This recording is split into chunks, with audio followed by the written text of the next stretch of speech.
Boa tarde a todos, muito obrigado por terem vindo. Em nome da Fundação Francisco Manuel dos Santos, eu gostaria de agradecer à Reitoria da Universidade de Lisboa o facto de nos acolher hoje para o lançamento do livro Adolescentes, da professora Maria do Céu Machado.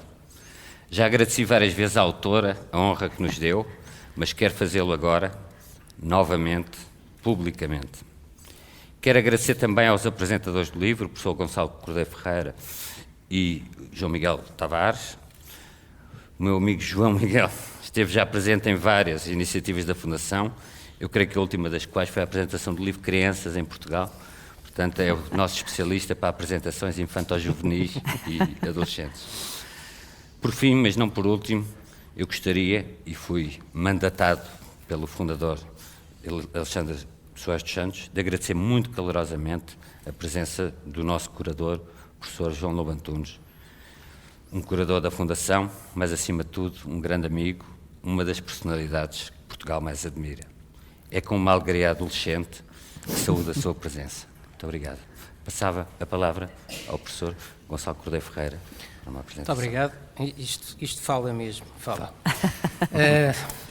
Eu queria, em primeiro lugar, agradecer o convite para aqui estar, para apresentar este livro. E não vou saudar todos um por um, mas muito particularmente gostaria de cumprimentar os teens que aqui se encontram e os seus pais, nesta grande associação entre adolescentes e família. Gostaria também de vos falar, sem precisar de olhar aqui para esta meia dúzia de rabiscos que fiz. Eu sei que é de bom tom, por exemplo, na Câmara dos Comuns, não se lerem discursos, mas falar-se de improviso, mas como aqui estamos numa autêntica Câmara de Lordes, eu concedo-me a mim próprio esta benesse. Ora bem, hoje em dia está muito na moda e no modo começar as intervenções com uma declaração de possíveis conflitos de interesses, chamadas disclosures. Então eu tenho desde já a declarar alguns. Primeiro, sou desde há muitos anos amigo e admirador da autora. Em segundo, sou um pediatra que não é particularmente fanático por adolescentes, apesar de considerar que trouxeram à pediatria um conjunto fascinante de doenças do foro da medicina interna e um não menos conjunto fenomenal de dores de cabeça organizativa. Mas que sou admirador, em particular, de um adolescente citado no livro, o Manel, que só conheço do ecrã televisivo, e da troca de mensagens nervosas com a avó, por acaso a autora da obra, a quando de uma emocionante e decisiva final de futsal juvenil, mas atenção, era um Sporting Benfica, que é importante até em matraquilhos, que se saldou por uma vitória das forças do bem, para a qual contribuiu e muito o esforço deste adolescente. Que isto de fidelidade clubista é como ao imprinting fetal, dura uma vida inteira e mantém-se com a ferocidade da crença dos adolescentes. Eu fiquei traumatizado quando assisti a uma sessão como esta e o apresentador, que não era o caso do João Miguel Tavares, que era muito erudito, não por não ser erudito, mas que durante quase todo o tempo falou de si próprio e dos seus feitos, guardando os últimos segundos para dedicar brevíssimas palavras ao autor e à obra, tendo tido o cuidado de se enganar no nome de um e da outra. Garantidamente que não será o meu caso, pois dedicarei este tempo a falar do que nos interessa, a autora, o tema e a obra. A autora, a professora Maria do Céu Machado, tem um currículo de vida completo e determinado, sempre no patamar da excelência clínica e académica, mas também acompanhado de uma visão panorâmica dos problemas de saúde, que só a passagem por cargos importantes político-técnicos no sentido da policy anglo-saxónica sabe dar. Plagiando descaradamente uma situação de Françoise Giroud que está no livro na página 40, e cito: a igualdade plena entre os géneros só será atingida quando mulheres incompetentes forem nomeadas para lugares importantes. E olhando para a carreira da Maria do Céu Machado, percebemos que essa igualdade ainda não foi atingida. Percorremos juntos aqui há alguns anos um caminho cheio de dificuldades, mas muito estimulante, com um grupo de gente, alguns aqui presentes, entusiasmada e entusiasmante, uma banda, uma autêntica banda com códigos próprios, uma identidade coletiva, encantos e desencantos, amus e gargalhadas, próprios daqueles que ousam ter a arrogância de se acharem diferentes dos outros, vida, o establishment, e unidos pela chama dos ungidos. Enfim, um grupo de adolescentes seródios. Mas isto não teria sido possível sem a Céu e o seu espírito reformador, inquieto e inquisitivo, o seu sentido de humor, a verdadeira líder, às vezes mãe, outras vezes confidente. Depois avó. Eu sabia que ia colecionando netos, mas ao ler a introdução do livro fiquei chocado por descobrir que já eram teens e tweenies. O tempo só passa para nós quando o vemos crescer para os outros. Agora o tema, adolescência. Está na moda? Como hoje temos o mundo à altura de uma palavra e de um clique, as coisas simplificam-se para os preguiçosos como eu, e constatei que no catálogo FNAC Online se encontram 196 resultados em livros de adolescentes. Esta obra, aliás, já consta do referido catálogo. E entre vários dos distintos opinion makers sobre o tema, como Daniel Sampaio, Helena Fonseca ou Pedro Stresses, encontrei, curiosamente, apenas um livro de direito, Crimes sexuais com adolescentes, particularidades dos artigos 174 e 175 do Código Penal Português, que me parece, aliás, escasso, e outros variados como bullying e falsos amigos. Passa publicidade. Bullying e falsos amigos. Livro para adolescentes ao estilo da Betty Boop. Eu paro quando quiser. Como lidar com vícios em crianças e adolescentes. Hello Kitty, livro das adolescentes. Mãe, não faças cenas, dramas, desastres e desejos de 5 adolescentes. Um deles deve ser o que disse a autora na introdução do primeiro capítulo do livro, cito, a adolescência é a idade em que os pais se tornam difíceis. A autoestima dos adolescentes, que com algum destes títulos deve ficar destroçada. Sexo para adolescentes, talvez melhore um pouco essa autoestima. Mas também encontrei na FNAC Online uma coletânea de títulos em espanhol, eivados da tradicional fúria de nuestros hermanos. Como criar hijos tiranos, manual de anti-ajuda para padres de ninhos e adolescentes. Ou este, 50 coisas que não suporto de mis hijos adolescentes. Não há dúvida que Portugal é um país de brandos costumes.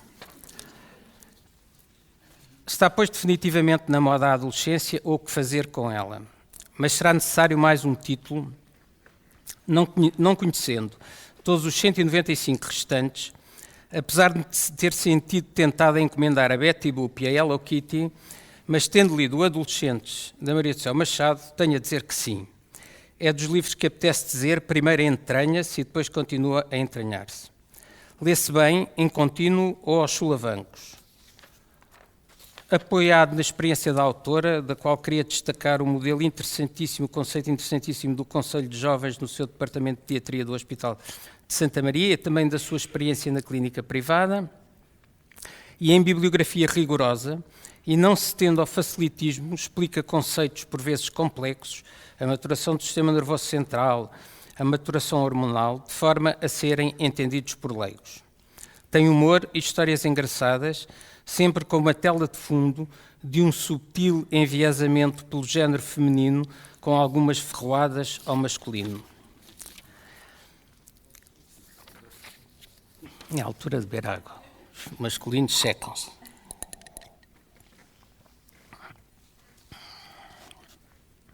Tem um amplo público-alvo que passa pelos pais e filhos perplexos e cabe bem na carteira de uma mãe que o pode ler enquanto espera pela consulta do seu teen, e também fica bem disfarçado no bolso de um ou uma adolescente, pouco dada a demonstrações que se interessa pelos problemas da sua idade. Mas também para profissionais de saúde, médicos, internos, mesmo pediatras, enfermeiros, psicólogos e outros, e para profissionais de educação. Por exemplo, aprendi a utilidade do Kit Screen 10 para o adolescente preencher enquanto espera, na sua vez, para a consulta, em vez de ficar alheado a tudo e todos, de cabeça baixa para o telemóvel, envergonhado por ter um destino comum com o daquelas crianças inquietas, irrequietas e barulhentas que deambulam pela mesma sala, pontapeando tudo e todos e exigindo chocolates e bolachas dos pais cansados. Mas uma coisa que sempre me intrigou foi porque é que tantos e tão distintos neonatologistas se apaixonaram pela adolescência. Será a vertigem do extremo? Será a necessidade de comunicar diretamente com o doente sem a presença de um mediador, neste caso a mãe, pois no recém-nascido muito doente ou imaturo, a mãe pouco tem a dizer, fica sentada ao lado da incubadora, o olhar longo e esperançado a fazer de cordão umbilical. E na consulta do adolescente, não são já claramente as mães ou pais que são a figura central da consulta. Isto faz-me lembrar um pediatra antigo que dizia: especializei-me em mães, e os olhos brilhavam. Mas agora também tenho de falar com pais, e pior, até com os miúdos, e os olhos ensombreciam. Às vezes se sofre mais o adolescente por ter de ir ter com o pediatra, ou o pediatra por ter de se aproximar do adolescente. Afinal, nada desta psicanálise de pacotilha se aplica, pois o segredo está na página 21 do livro. A adolescência, definida em 1904 por Stanley Hill, e com a qual a autora veementemente concorda, é definida como um new birth. Afinal, nunca saímos da neonatologia, primeiro e último amor. Isto deixou-me, no entanto, preocupado. Muito recentemente, numa aula de introdução à pediatria, e a propósito da velha asserção que os pediatras tanto citam, a criança não é adulto pequeno, disse aos alunos que a pediatria não se podia definir pela negativa. Era muito mais do que isso. Era como se disséssemos apenas: o adolescente não é um recém-nascido gigante. Afinal, aqui enganei-me, é mesmo. E terei de pedir desculpa a um ou dois alunos atentos que tenham fixado esta butade. O livro fala-nos das dificuldades em definir o período da adolescência, não do início, marcado pelas primeiras transformações pubertárias, mas do seu termo. A pediatria, sendo a disciplina médica do ser que se transforma, só deveria acabar quando a remodelação cerebral termina. Mas é mais prática à entrada da urgência perguntar a idade do que mandar fazer uma biópsia cerebral. Por outro lado, discutem-se também conceitos muito interessantes, evolutivos e antropológicos. A propósito deste, dá que pensar saber que o homem é o único dos grandes primatas que adolesce. Os nossos antepassados hominídeos e os atuais primatas passam diretamente da idade juvenil, a que corresponde na nossa a idade da escolaridade até à adolescência, à idade adulta. Assim, para os criacionistas, a adolescência é um dom divino, e para os darwinistas, uma forma de evolução, uma espécie de ano vestibular para fazer tempo antes da faculdade. Não deixa de ser intrigante a vantagem evolucionária dos adolescentes. Para alguns tem que ver com a possibilidade de haver uma alocação extra de energia para o crescimento após o essencial das necessidades para o cérebro estar completa. Para outros, a necessidade do adolescente ter tempo para afinar e afirmar a sua capacidade física e mental sem constituir ameaça para o macho adulto e sem, portanto, precisar de se afastar precocemente da tribo. Ao contrário do primata, quando chega a adulto se afasta, sob o risco de ser liquidado pelo macho dominante. É interessante que estas preocupações biológicas reaparecem sob formas mais intelectuais ou sociais, como os impeditivos éticos ou legais. Sexo de adultos com adolescentes, ainda que consensual, gravidez de adolescentes. Por outro lado, e como bem se documenta no livro, tem-se vindo a registrar um aceleramento secular da menarca, cada vez ocorre mais precocemente. Este facto, aliado à idade cada vez mais tardia do primeiro filho, significa um claro desaproveitamento biológico. É por tudo isso que o homem é um animal cada vez mais social e menos biológico, em que o motor da evolução já não é a mudança do gene, mas o meme, a unidade de informação, segundo Richard Dawkins. É curioso que, do ponto de vista histórico, há uma relação entre o aporte energético e a menarca.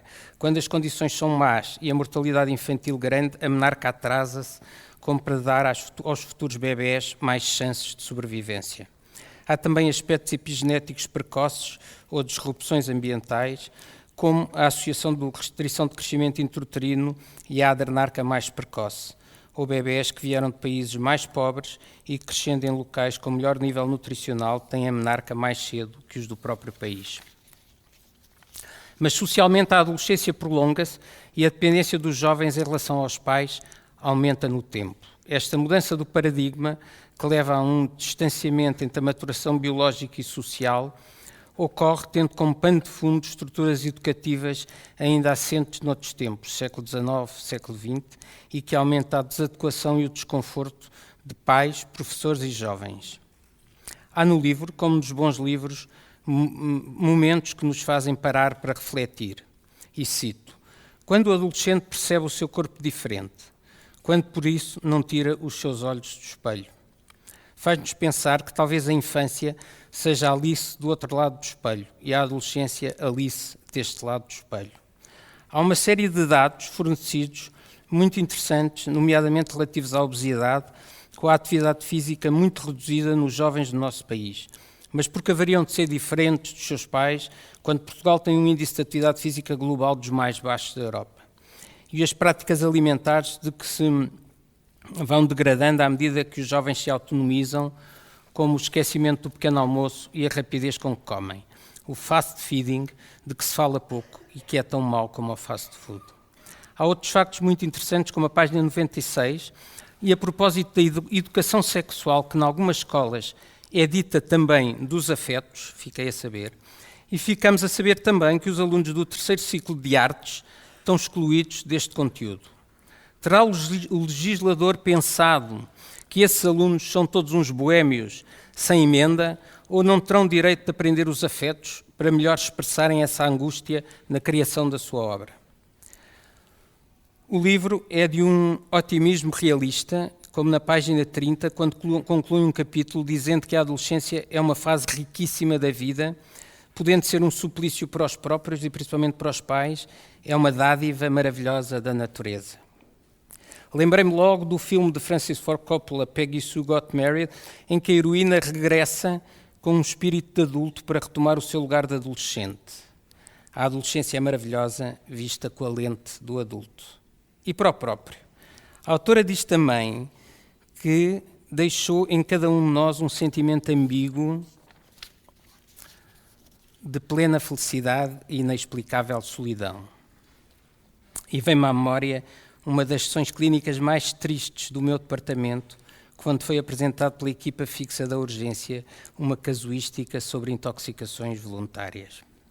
Ou, socorrendo-me de Paul Nizan, que nos anos 30 escreveu o famoso Aden Arabi, que foi promovido depois por um célebre prefácio de Sartre à categoria de livro icónico dos anos 60 e que começa estrondoso. Eu tinha 20 anos. Não deixarei ninguém dizer que é a idade mais bela da vida. Tudo ameaça um jovem de ruir. O amor, as ideias, a perda da família, a entrada no mundo das pessoas grandes. É duro aprender o seu lugar no mundo. Este livro pode ensinar-nos assim estejamos de espírito aberto e deixemos-nos encontrar esse lugar. Ou como diz o livro, em páginas derradeiras, mas o que ele, o adolescente, procura nos pais, no professor e na sociedade é um modelo, não o discurso. Como em tudo na vida, a importância da viagem não é o destino, é o caminho. Muito obrigado.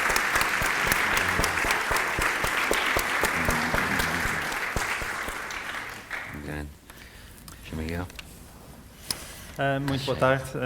Queria, em primeiro lugar, agradecer a gentileza do convite para fazer a apresentação deste livro. É um prazer estar aqui convosco. O Dr. Gonçalo já me embaraçou, porque eu acho que falo imenso de mim nesta apresentação. Ainda tentei arriscar algumas partes, mas parece-me que era tarde demais. Portanto, peço desculpa por antecipação. E começo por falar de mim. Quando já, há uns bons anos, eu me casei com a minha esposa, tive de fazer antes um CPM, que, como muito boa gente aqui certamente saberá, são os iniciais de curso de preparação para o matrimónio. E aí ensinam-nos a não fazer má figura na cerimónia da igreja e também convidam-nos a olhar para o futuro e alertam-nos para os muitos perigos das relações a dois. Avisam-nos que as dificuldades vão ser muitas, garantem-nos que vastas vezes vamos estar perto de perder a cabeça, advertem-nos que ser obrigados a lidar todos os dias com outra pessoa pode ser duríssimo e, ao mesmo tempo, tentam convencer-nos de que se perseverarmos o suficiente e se nunca desistirmos e se insistirmos vai valer a pena. Pois bem, o livro que hoje aqui nos trouxe não foi o meu CPM, mas foi, e posso garantir-vos, o meu CPA. Portanto, o meu curso de preparação para a adolescência. É porque eu desconfio que também as dificuldades vão ser muitas, vamos estar muitas vezes perto de perder a cabeça, aliás, eu já comecei. E lidar todos os dias com uma pessoa que, neste caso, ainda por cima tem as hormonas aos saltos, pode ser realmente muito duro. Portanto, eu, a partir de agora, sempre que me perguntarem sobre este tema, vou dizer que fiz o meu CPA com o Dr. Maria do Céu Machado e que recomendo a toda a gente. Eu tenho 4 filhos e estou mesmo à beiguinha de vestir o fato do pai que se prepara para entrar muito nervoso na nave central da adolescência e já começou a ouvir a marcha, que não é marcha nupcial, é uma marcha adolescental, e a sentir os seus primeiros efeitos. Porque a minha filha mais pequena tem 3 anos, o segundo, um rapaz que tem 7, depois veio o outro que tem 9, mas a mais velha, já tem 11 anos. E são uns daqueles 11 anos que em certas discussões começam a pesar como se fossem 111. E portanto, tenho aqui uma primeira fila que certamente percebe do que é que eu estou a falar, não é? Portanto, eu aprendi no meu CPA que eu tenho lá em casa uma Tweenie, não é? Que é Between Child and Teen, e que já solta demasiado vapor. E então começa a sofrer na pele essas primeiras consequências das maravilhas da adolescência. E ainda ontem à noite a minha esposa me disse, com quem tinha acabado de correr a maratona: vai tu falar com ela que eu já não aguento mais. E o livro da doutora Maria do Céu Machado confirma cientificamente aquilo que eu já tinha percebido na prática, ou seja, que o período da adolescência cresceu nos seus 2 extremos. Ou seja, começa mais cedo e acaba muito mais tarde. Está escrito no livro, a duração média da adolescência, definida como período entre a menarca e o casamento ou a independência económica, era de 5 anos no século XIX, mas será de 20 anos no século XXI. Exato. Ou seja, não é só a entrada na idade adulta que se atrasa, por os filhos continuarem até muito mais tarde a viver na dependência dos pais, é também a entrada na adolescência que se adianta, devido a causas ambientais, mas também sociais, também em parte, puxamos muito por eles, e até tecnológicas. E pelo menos eu sinto genuinamente que os meus filhos são mais pertos e estão mais desenvolvidos do que eu me lembro de ser e de estar quando tinha a idade deles. Ora, este salto da adolescência de 5 para 20 anos em tão pouco tempo é um fenómeno impressionante que tem, obviamente, profundas implicações sociais. Portanto, no intervalo de 2 séculos, o tempo da adolescência quadruplicou. E sendo a adolescência, como refere a Dr. Maria do Céu no seu livro, e como já aqui foi citado, um novo nascimento, temos todos de admitir que um parto de 20 anos, para dali sair um adulto que a gente espera que seja um rapaz vivaz e decente, é uma coisa muito dolorosa, não é? 20 anos de parto. E eu ainda agora comecei. Neste livro admite-se que a adolescência deveria ser uma fase de transição muito mais curta, mas a verdade é que não o é, e nenhum de nós individualmente tem competência ou força para alterar uma dinâmica que é social e que está relacionada desde logo com o aumento do tempo de escolaridade. Portanto, não há outra solução que não seja a de aprender a lidar com o bicho adolescente, sem desprimor, tendo em conta que ele pode estar grudado às nossas costas durante um quarto da nossa própria existência. Só que aqui há um ponto importante acerca deste aprender a lidar. Porque, na minha modesta opinião, os livros que nos ensinam a lidar com os nossos filhos têm de ser consumidos com muita moderação.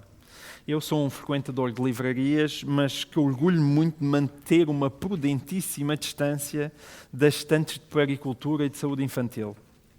Não é nada contra a ciência, nada contra a partilha do conhecimento, mas é tudo contra os livros de conselhos paternais para pais e mães que nos querem ensinar métodos infalíveis para lidar e educar os nossos filhos.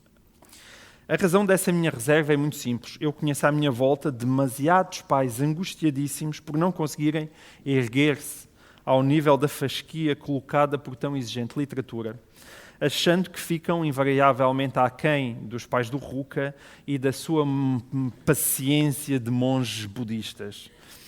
Ou então que precisam de uma licenciatura e de um mestrado em neonatologia para aprender a pegar um filho ao colo. E este adolescente podia correr esse risco, ou seja, o risco de prescrever receitas fechadas e de pregar fórmulas embrulhadas em cientificidade comprovada, mas não fosse o livro assumir como bons 2 pontos que são absolutamente fundamentais para mim. E o primeiro ponto é este.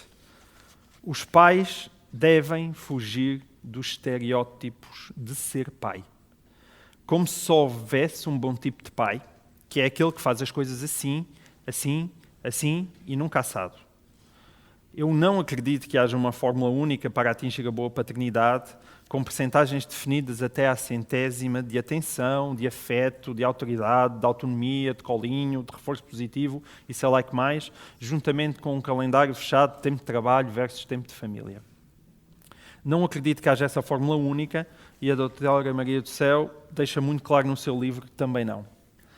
Pelo contrário, considero que da mesma forma que somos pessoas únicas e fazemos questões do ser, devemos fazer também questão de ser pais únicos.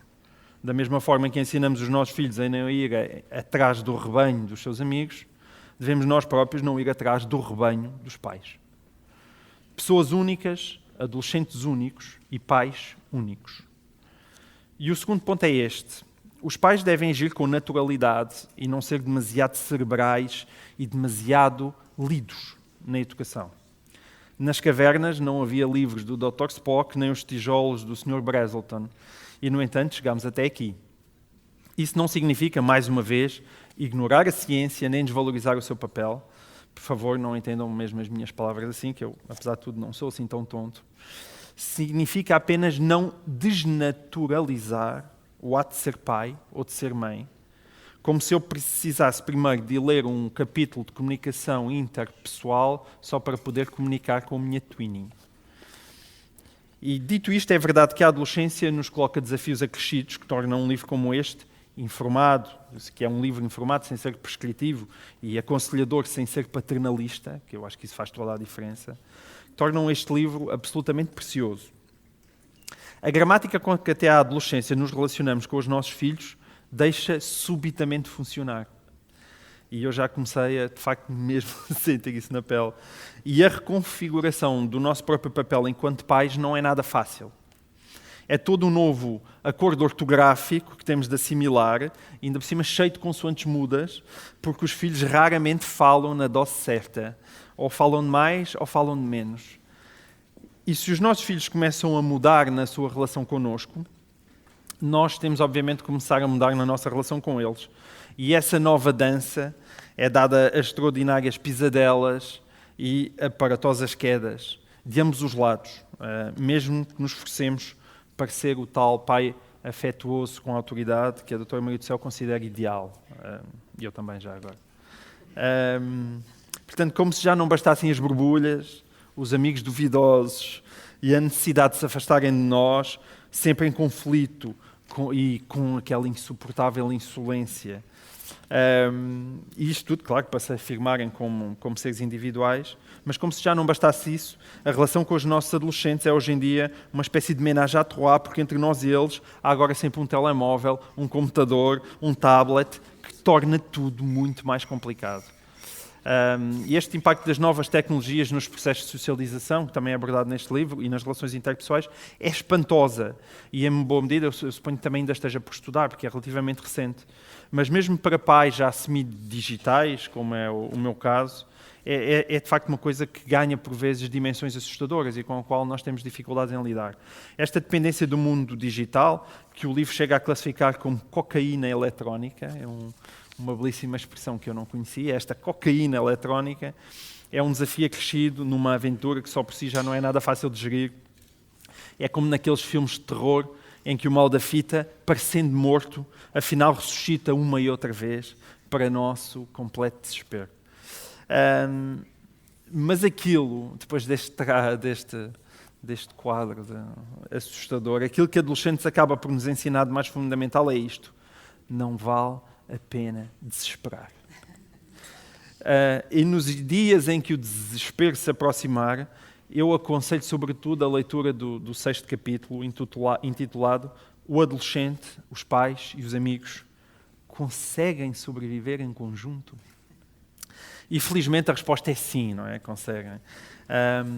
Há um título de um livro do Manuel António Pina, é o primeiro livro de poesia dele, que eu gosto muito de citar, porque é muito português e também muito lá de casa, e que poderia ser uma ótima epígrafe do livro da doutora Maria de São Machado, que é: ainda não é o fim nem o princípio do mundo, calma, é apenas um pouco tarde.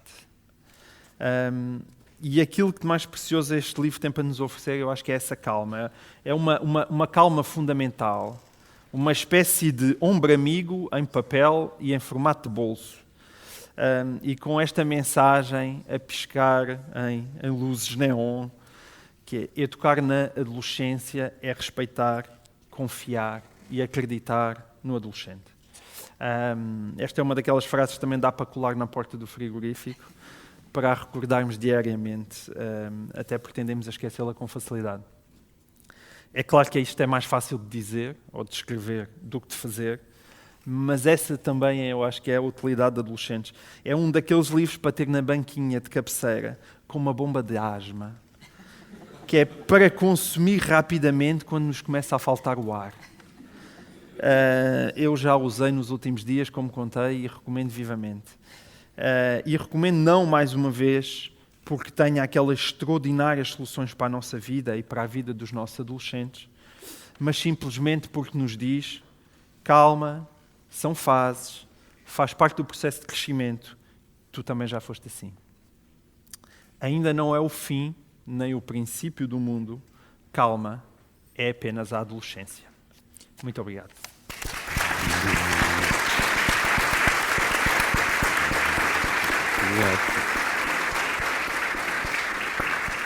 Professora, quando quiser. Obrigada. Boa tarde a todos e muito obrigada por estarem aqui todos. A missão da autora é, por um lado, agradecer a todos os que ela considera que foram importantes para a feitura da obra. Depois, agradecer especialmente aos apresentadores pela disponibilidade e pela paciência. E, por último, explicar porque a escolha deste tema. Eu, nos agradecimentos, gostava de começar pelo professor António Araújo. O que é que eu diria dele? Cultíssimo, discretíssimo, delicadíssimo, mas embora acutilante nas suas correções. Quando eu mandei a versão, ele teve a delicadeza de corrigir algumas frases, não em tão bom português, e algumas que ele discordava, porque achava que se calhar era um exagero, e escrevia ao lado, a lápis. Esta frase revela um bocadinho de tirania, senhora professora. E eu lá mudava a frase. O Dr.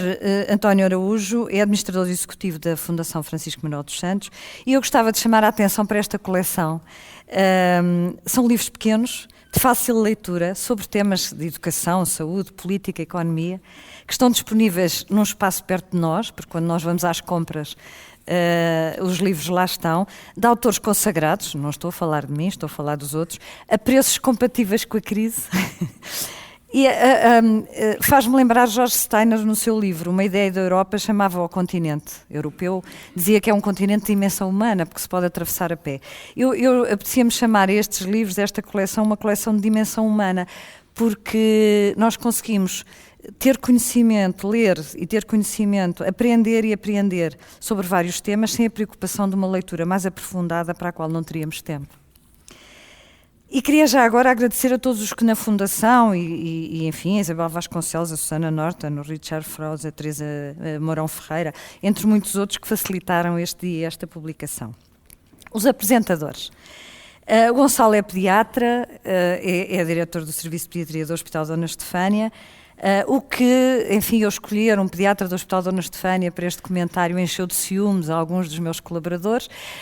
Eu tenho a dizer que, enfim, passei muitos anos e aprendi muito na Estefânia, agora vesti a camisola de Santa Maria, obviamente, mas tenho uma das minhas filhas pediatra na Estefânia e outro dia estávamos numa grande discussão e ela a dizer o Hospital Dona Estefânia, eu a dizer o Hospital de Santa Maria, e o meu neto mais novo, o João, que está ali a portar-se um bocadinho mal, olhou muito sério para uma e para outra e disse assim: vocês são inimigas? Não, não somos, João. Mas a família Cordeiro Ferreira tem atravessado a minha vida, porque o avô Manuel Cordeiro Ferreira foi meu pediatra e por isso consegui ficar crescidinha. O pai, Nuno Cordeiro Ferreira, foi o grande padrinho do meu doutoramento. E o Gonçalo foi o meu braço direito, que trabalhou comigo na Amadora, grande amigo de há muitos anos, mas braço direito no serviço que construímos, e é um pediatra competente, inteligente, culto, com humor. O João Miguel Tavares é jornalista, é bloguista do blog, agora vou fazer propaganda, PD4, o que significa pai de 4. E muito mais, é irreverente, é polémico, com imenso humor. Escreveu vários livros, dos quais eu cito 3. O Pai Mais Horrível do Mundo, agora já não é porque vai ler o meu livro, ou já leu. A Crise Explicada às Crianças, temos que comprar este. Manual de Sobrevivência, atenção, para pais e maridos. Portanto, ele acha que é preciso aprender a sobreviver não só como pai, mas também como marido. Portanto, não preciso dizer mais nada. E porquê a adolescência? Eu sou uma pediatra que há 30 anos lida pessoal e profissionalmente com adolescentes. A minha experiência no Hospital da Amadora, no serviço que construímos, que criámos de raiz, e no Alto Comissariado da Saúde, foi uma experiência de adolescentes, porque nós, pelo entusiasmo, éramos todos adolescentes, tanto quando chegámos todos à Amadora, era uma equipa novíssima, como no Alto Comissariado da Saúde, e fizemos trabalho com enorme entusiasmo e com grande risco, e adquirimos competência com enorme independência, seja de tutela, seja, enfim, do Ministério. E porque as equipas eram jovens, enfim, foi uma aprendizagem sobre a adolescência. Por último, e antes de falar um pouco no livro, queria agradecer à família. O primeiro adolescente com quem tive contacto foi o meu irmão e os seus amigos.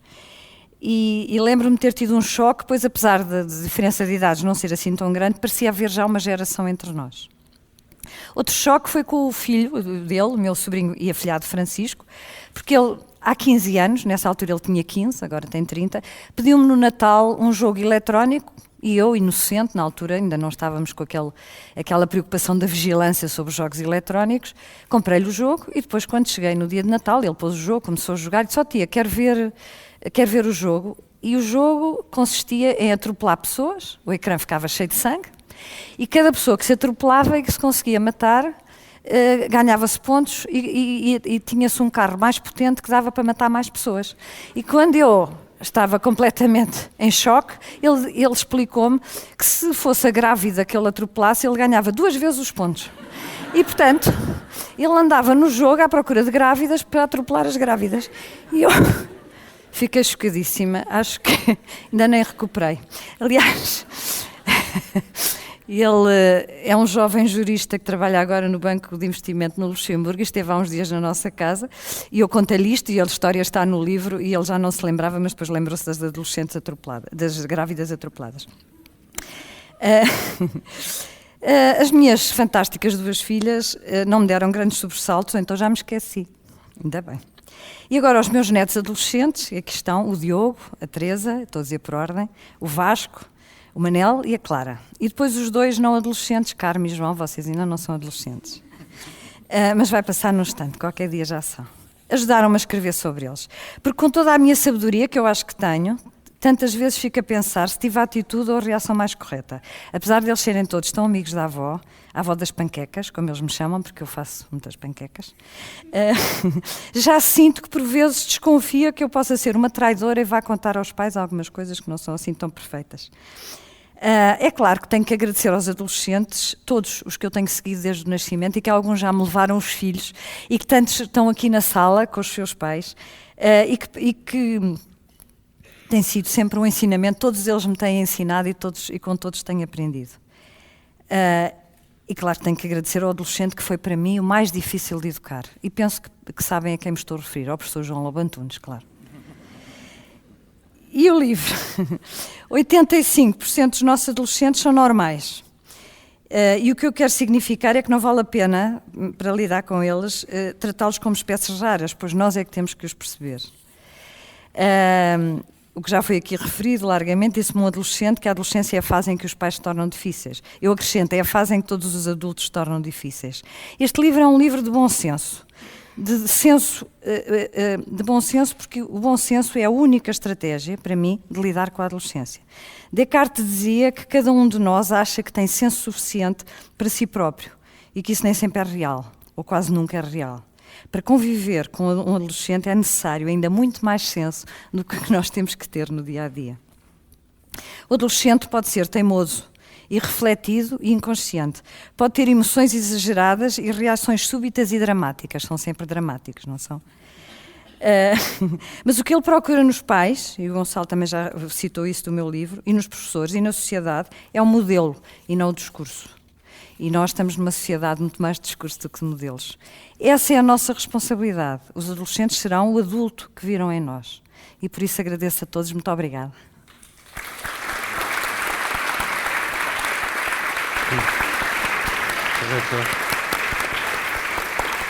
Muito E obrigado. agora eu pedia que esperassem um momento, porque o Sr. Reitor queria, que é o nosso anfitrião, ter a grande amabilidade de nos fazer uma visita e dizer algumas palavras.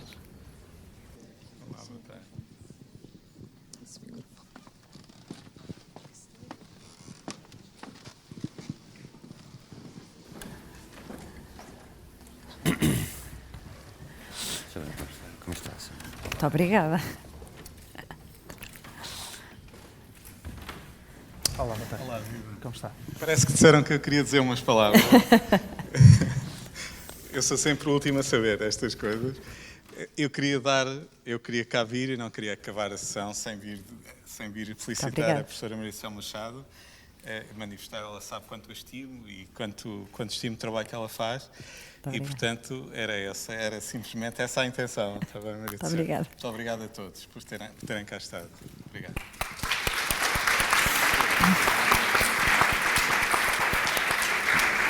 Em nome da Fundação, muito obrigado.